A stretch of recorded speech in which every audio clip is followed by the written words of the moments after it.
தமிழக வரலாற்றில் திமுக ஆட்சியில்தான் இடைத்தேர்தலாக சந்தித்து வருகிறது. ஈரோடு கிழக்கில் மட்டும் 3வது முறையாக தற்போது தேர்தல் சந்திக்க உள்ளது.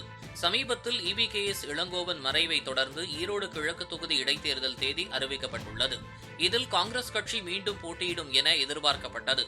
ஆனால் முதல்வர் ஸ்டாலின் காங்கிரசுக்கு டிமிக்கி கொடுத்துள்ளது அரசியல் களத்தில் பரபரப்பை ஏற்படுத்தியுள்ளது.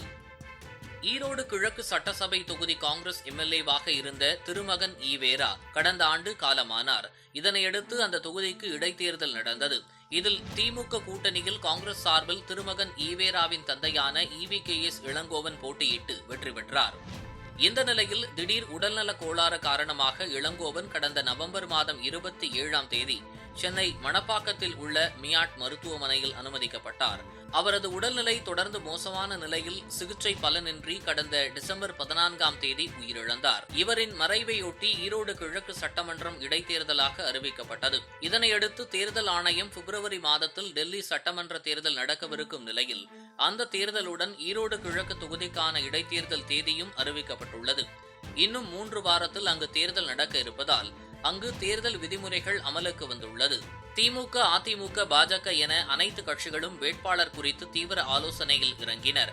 திமுக கூட்டணியில் உள்ள காங்கிரஸ் கட்சிக்கு தான் அங்கு மீண்டும் சீட் கொடுக்கப்படும் என காங்கிரஸ் கட்சி தலைமை வரை ஆலோசனை மேற்கொண்டு வேட்பாளராக மறைந்த EVKS இளங்கோவனின் மற்றொரு மகனுக்கு கொடுக்கப்படும் என அதற்கான பணிகளை செய்து வந்தனர். இதனையே திமுக மூத்த தலைவர்களும் காங்கிரஸ் கட்சிக்கு நம்பிக்கை கொடுத்து உள்ளனர்.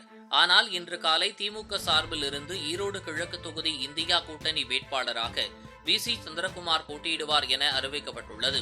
திமுக கொள்கை பரப்பு இணைச் செயலாளராக உள்ள VC சந்திரகுமார் ஈரோடு கிழக்கு சட்டமன்ற தொகுதியில் ஏற்கனவே போட்டியிட்டு வென்றவர் என்பது குறிப்பிடத்தக்கது.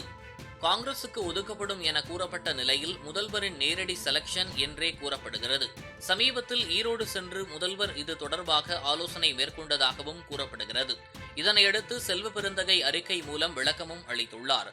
ஆனால் திமுக காங்கிரஸ் கட்சிக்கு அங்கே சென்டிமெண்டாக செட் ஆகவில்லை.